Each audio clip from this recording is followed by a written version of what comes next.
ओम शांति। आज तारीख है 11 मई 2021। अभी सुनेंगे प्यारे शिव बाबा की विस्तार से मुरली। मीठे बच्चे, सुख शांति का वरदान एक बाप से ही मिलता है, कोई देहधारी से नहीं। बाबा आए हैं तुम्हें मुक्ति, जीवन मुक्ति की राह दिखाने। प्रश्न, बाप के साथ जाने और सतयुग आदि में आने का पुरुषार्थ क्या है? उत्तर, बाप के साथ जाना है तो पूरा पवित्र बनना है। सतयुग आदि में आने के लिए और संग बुद्धि योग तोड़ एक बाप की याद में रहना है। आत्माभिमानी जरूर बनना है। एक बाप की मत पर चलेंगे तो उच्च पद का अधिकारी मिल जाएगा। गीत है, नयनहीन को राह दिखाओ प्रभु, पग पग ठोकर खाओ। ओम शांति। यह गीत किसने गाया? बच्चों ने, क्योंकि बाप तो एक ही है, उसको ही रचिता कहा जाता है। रचना रचिता को पुकारती है। बाबा ने समझाया है, भक्ति मार्ग में तो तुमको दो बाप है, एक लौकिक, दूसरा है पारलौकिक। सभी आत्माओं का बाप एक ही है। एक बाप होने से सभी आत्माएं अपने को ब्रदर्स कहते हैं। उस बाप को पुकारते हैं, ओ गॉड फादर, ओ परम पिता, रहम करो, क्षमा करो। भक्तों का रक्षक एक भगवान ही है। पहले पहले तो यह समझाना चाहिए कि हमको दो बाप है। अब पारलौकिक बाप तो सभी का एक है, बाकी लौकिक बाप हर एक का अलग अलग है। अब लौकिक बाप का बड़ा व पारलौकिक बाप बड़ा। लौकिक बाप को तो कभी भगवान व परमपिता नहीं कहेंगे। आत्मा का बाप एक ही परमपिता परमात्मा है। आत्मा का नाम कभी बदलता नहीं है, शरीर का नाम बदलता है। आत्मा भिन्न भिन्न शरीर ले पाठ बजाती है, अर्थात पुनर्जन्म लेती है। आखिर भी कितने जन्म मिलते हैं, सो बाप ही आकर समझाते हैं। बच्चे, तुम अपने जन्मों को नहीं जानते। बाप आते ही है भारत में, उनका नाम शिव है। समझते भी है शिव परमात्मा है। शिव जयंती व शिवरात्रि भी मनाते हैं। वह निराकार है, जैसे आत्मा भी निराकार है। निराकार से साकार में आते हैं पाठ बजाने। अब निराकार शिव तो शरीर बिगड़ पाठ बजा न सके। मनुष्य इन बातों को कुछ भी नहीं समझते। नयनहीन है, यह शरीर के दो नेत्र तो सबको है, तीसरा ज्ञान का नेत्र आत्मा को नहीं है, जिसको दिव्य चक्षु भी कहते हैं। आत्मा अपने बाप को भूल गई है, इसलिए पुकारते हैं, नयनहीन को राह दिखाओ प्रभु। कहा कि राह शांतिधाम और सुखधाम की। सर्व का सद्गति दाता सद्गुरु एक ही है। मनुष्य मनुष्य का गुरु बन सद्गति दे नहीं सकता। न खुद सद्गति पाते हैं, न औरों को देते हैं। एक बाप ही सर्व को सद्गति देते हैं। उस अलग बाप को याद करना है। बाप समझाते हैं, कोई भी मनुष्य मात्र मुक्ति, जीवन मुक्ति, शांति और सुख सदाकाल के लिए दे नहीं सकते। सुख शांति का वरदान तो एक बाप ही दे सकते हैं, मनुष्य मनुष्य को नहीं दे सकते। भारतवासी सतोप्रधान थे तो सतयुगी स्वर्गवासी थे। आत्मा पवित्र थी, भारत को स्वर्ग कहा जाता है, जबकि आत्माएं पवित्र सतोप्रधान थी। तुम जानते हो बरोबर, आज से 5000 वर्ष पहले भारत स्वर्ग सतोप्रधान था। ये लक्ष्मी नारायण का राज्य था। अभी कलयुग का भी अंत है, इसको नरक कहा जाता है। यही भारत स्वर्ग था तो बहुत धनवान था, हीरे जवाहरात के महल थे।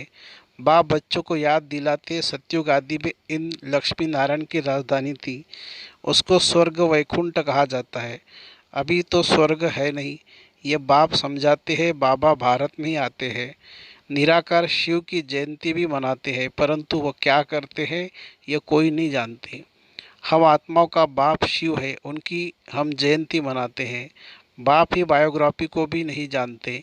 गाया भी जाता है, दुख में सिमरन सब करे, पुकारते हैं, ओ गॉड फादर रहम करो। हम बहुत दुखी है, क्योंकि यह रावण राज्य है। वर्ष वर्ष रावण को जलाते हैं, परंतु यह किसी को पता नहीं है कि 10 शीश वाला रावण क्या चीज़ है।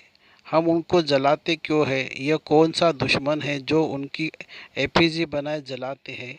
भारतवासी बिल्कुल नहीं जानते, क्योंकि ज्ञान का तीसरा नेत्र नहीं है। तब तो राम राज्य मांगते हैं। 5 विकार स्त्री में, 5 विकार पुरुष में, इसलिए इसको रावण संप्रदाय कहा जाता है। यह रावण 5 विकार ही बड़े से बड़ा दुश्मन है। जिसका एफिजी बनाए जलाते हैं।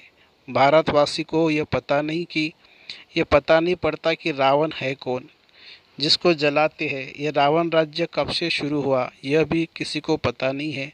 बाप समझाते हैं राम राज्य सतयुग त्रेता, रावण राज्य द्वापर कलयुग। सतयुग में इन लक्ष्मी नारायण का राज्य था। इन्हों को यह राज्य कहाँ से कैसे मिला यह कोई नहीं जानते। ये समझने की बातें हैं, इसमें अटेंशन देना पड़ता है। मोस्ट बिलवेड बाप है तब तो उनकी भक्ति मार्ग में भी पुकारते हैं। भारत में जब इन्हों का लक्ष्मी नारायण का राज्य था तो दुख का नाम नहीं था। अभी दुखधाम है, कितने अनेक धर्म है। सतयुग में एक धर्म था, इतनी सब आत्माएं कहाँ चली जाएगी किसी को पता नहीं है, क्योंकि नयनहीन है। शास्त्रों से ज्ञान का तीसरा नेत्र किसी को नहीं मिलता। ज्ञान नेत्र ज्ञान सागर परमपिता परमात्मा ही देते हैं। आत्मा को तीसरा नेत्र मिलता है। आत्मा भूल गई है कि हमने कितने जन्म लिए हैं। सतयुग में जो देवी देवता का राज्य था वह कहाँ गया। गाते हैं मनुष्य 84 जन्म लेते हैं, 84 का चक्र कहते हैं, परंतु कौन सी आत्मा 84 जन्म लेती है। जो पहले भारत में आते वह थे देवी देवता, फिर 84 जन्म भोग अंत में पतित बन जाते हैं। गाते भी है हे पतित पावन, तो सिद्ध करते हैं हम पतित है इसलिए पुकारते हैं हे पतित पावन, हमें पावन बनाने आओ। जो खुद ही पतित है वह फिर औरों को पावन कैसे बनाएंगे। बाप समझाते आधा कल्प भक्ति मार्ग में रावण राज्य 5 विकार होने के कारण भारत इतना दुख को पाया है। 84 जन्म तो लेते ही हैं, उनका ही हिसाब समझाना चाहिए। पहले पहले सतयुग में है सतो प्रधान, फिर त्रेता में है सतो रजो, फिर त्रेता में सतो। आत्मा में खाद पड़ती है। बाप आते ही है भारत में, शिव जयंती है ना, और सभी आत्माएं तो गर्भ में जन्म लेती। बाप कहते मैं साधारण बूढ़े तन में प्रवेश करता हूँ, जिनका यह बहुत जन्मों के अंत का जन्म है। यह समझानी कोई एक को नहीं दी जाती। यह गीता पाठशाला है।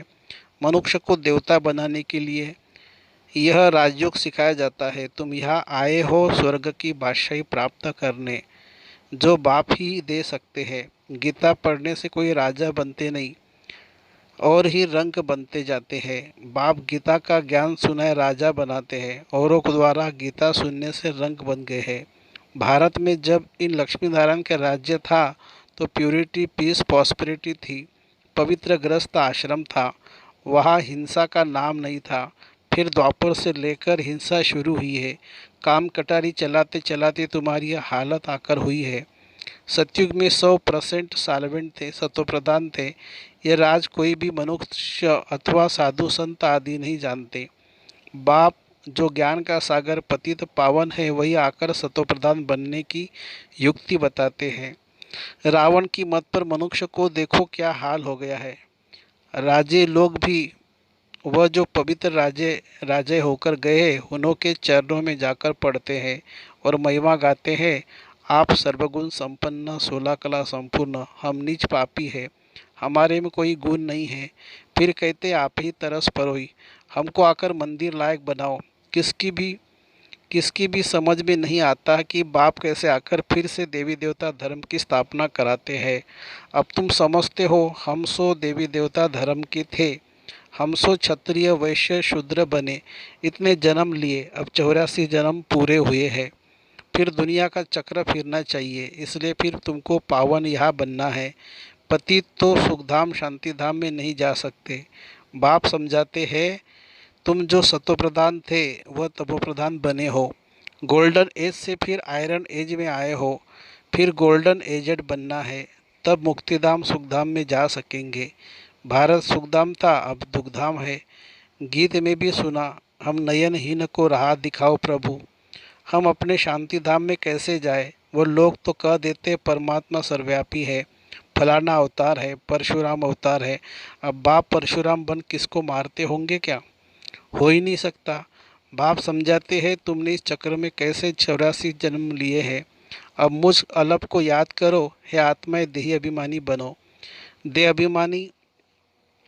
अभिमानी बन तुम बिल्कुल ही दुखी कंगाल नरकवासी बन पड़े हो। अगर स्वर्गवासी बनना है तो आत्माभिमानी जरूर बनना है। आत्मा ही एक शरीर छोड़ दूसरा लेती है। अब 84 जन्म पूरे हुए हैं, फिर सत्युग आदि में जाना है। अब मुझे याद करो और संग बुद्धि योग तोड़ो। रहो भर ग्रस्त व्यवहार में, अपने को आत्मा निश्चय करो। आत्मा एक शरीर छोड़ दूसरा लेती है। अब देही अभिमानी बनना है। मुझे याद करो तो खाद सब खल जल जाएगी, तुम पवित्र बन जाएंगे। फिर मैं सब बच्चों को ले जाऊंगा। अगर मेरे मत पर नहीं चलेंगे तो इतना उच्च पद नहीं पाएंगे। इन लक्ष्मी नारायण का उच्च पद है। जब इनों का राज्य था तो और कोई धर्म नहीं था। द्वापर से फिर और धर्म आते हैं। सतयुग में मनुष्य भी थोड़े होते हैं। अब तो बहुत धर्म होने के कारण कितने दुखी हो गए हैं। वही देवता धर्म वाले अब फिर पतित होने से अपने को देवता कहते नहीं है, हिंदू नाम रख दिया है। हिंदू तो कोई धर्म नहीं है। बाप समझाते हैं रावण ने तुमको ऐसा बना दिया है। तुम जब लायक देवी देवता थे तब सारे विश्व पर राज्य था, सब सुखी थे। अब दुखी बन पड़े हैं। भारत हेबिन था, वो अब हेल बन गया है। फिर हेल को हेबिन बाप बिगर कोई बना न सके। देवताओं को संपूर्ण निर्विकारी कहा जाता है। यहाँ के मनुष्य तो संपूर्ण विकारी है। इनको कहा जाता है पतित।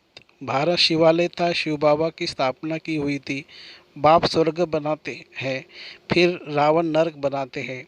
रावण श्राप देते हैं, बाप 21 जन्म के लिए वर्षा देते हैं। अब तुम हर एक बाप को ही याद करो, कोई भी देहधारी को नहीं। देहधारी को भगवान नहीं कहा जाता है, भगवान तो एक ही है। बाप तो है बेहद का वर्षा देते देते हैं, फिर रावण श्रापित बना देते हैं। इस समय भारत श्रापित है, बहुत दुखी है। अब इस रावण पर जीत पानी है। गाया भी जाता है, दे दान तो छूटे ग्रहण। वो ग्रहण जो लगता है वह तो पृथ्वी का परछाया है। अब बाप कहते तुम्हारे ऊपर 5 विकारी रूपी रावण का ग्रहण है। यह 5 विकार दान में देने हैं। पहला तो दान दो कि हम कभी विकार में नहीं जाएंगे। यह काम कटारी मनुष्य को पतित बनाती है। अच्छा, मीठे मीठे सिके लद्दे बच्चों प्रति माता पिता बाप दादा का याद प्यार और गुड मॉर्निंग। रूहानी बाप की रूहानी बच्चों को नमस्ते। हम रूहानी बच्चों की रूहानी माता पिता बाप दादा को याद प्यार, गुड मॉर्निंग और नमस्ते बाबा नमस्ते। धारणा के लिए मुख्य सार। बाप जो नॉलेज देते हैं उसे पूरा अटेंशन देकर पढ़ना है। ज्ञान के तीसरा नेत्र से अपने 84 जन्मों को जान, अब अंतिम जन्म में पावन बनना है। दूसरी पॉइंट, रावण के श्राप से बचने के लिए एक बाप की याद में रहना है। 5 विकारों का दान दे देना है। एक बाप की मत पर चलना है। वरदान, अपनी स्मृति वृत्ति और दृष्टि को अलौकिक बनाने वाले सर्व आक्रोशनों से मुक्त भवो। अपनी स्मृति वृत्ति और दृष्टि को अलौकिक बनाने वाले सर्व आक्रोशन से मुक्त भवो। कहा जाता है जैसे संकल्प वैसी सृष्टि। जो नई सृष्टि रचने के निमित्त विशेष आत्मा है, उनका एक एक संकल्प श्रेष्ठ अर्थात अलौकिक होना चाहिए। जब स्मृति वृत्ति और दृष्टि सब अलौकिक हो जाती है तो इस लोक को कोई भी व्यक्ति व कोई भी वस्तु अपनी ओर आकर्षित नहीं कर सकती। अगर आकर्षित करती है तो जरूर अलौकिकता में कमी है। अलौकिक आत्माएं सर्व आक्रोशों से मुक्त होगी। स्लोगन है, दिल में परमात्मा प्यार व शक्तियाँ समाई हुई हो तो मन में उलझन आ नहीं सकती। दिल में परमात्मा प्यार व शक्तियाँ समाई हुई हो तो मन में उलझन आ नहीं सकती। अच्छा, ओम शांति शांति शांति। शुक्रिया बाबा, शुक्रिया। Thank you Baba, thank you.